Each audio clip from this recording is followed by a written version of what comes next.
Hare Krishna. So now I'm going to be reading from this book called Spirit Matters, which is a publication of articles that I wrote for the Hindustan Times. This one was published on the 18th of May 2002. The title of the chapter is called Statistics Don't Lie, Money Can't Buy Happiness. Again, the title is Statistics Don't Lie, Money Can't Buy Happiness. So this is the article, and I'm going to read now. What's the happiest place in the world? According to a recent research study led by the London School of Economics, the happiest place in the world is, would you believe, Bangladesh. Interestingly, the United States came in at 46th place in the World Happiness Survey, with Britain at the 32nd mark.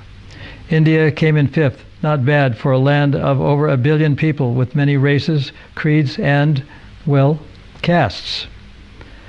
The study reveals how, in general, happiness is inversely proportional to peaks of economic development. Thus, although the British have twice the amount of money they did 40 years ago, their perceived quality of life has not improved. In fact, it has decreased, the survey tells us. According to one of the researchers, a financial colossus is seducing people all over the world and not meeting their essential personal needs. So, however amazing it may seem, some now prefer TV to food.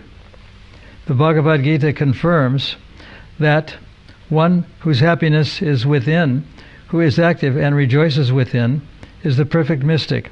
Such a person is liberated in the Supreme and ultimately attains the Supreme. Now, meditation doesn't mean otherworldly contemplation or concentration on a distant future. It means happiness in this life, plain and simple. But, we argue, there's no thrill to meditation, no zap.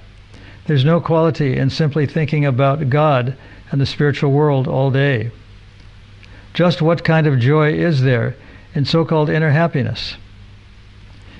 Is that not the same kind of escapism that's been embraced throughout history, and that's even been held responsible for massive violence, all in the name of God? Is that happiness? On the other hand, we know we can be happy with good jobs, lots of money, TV, pizza, ice cream, and by seeing our favorite films. How can hundreds of Hermetic sages be happy? They see no one for years on end, have little to eat, dress in rags, never watch TV, or go to movie theaters. They don't shop in malls, eat ice cream or burgers, and they never wear blue jeans, listen to rock, or surf the net. Okay, so how to download happiness into our lives? Where do I fit in? For starters, let's read instead of staring at the TV for hours at a stretch. We can spend quality time with spiritual people instead of materialists. We can engage in some form of devotional service. Let us find the culture of life instead of what one of the popes once called the culture of death. Hare Krishna.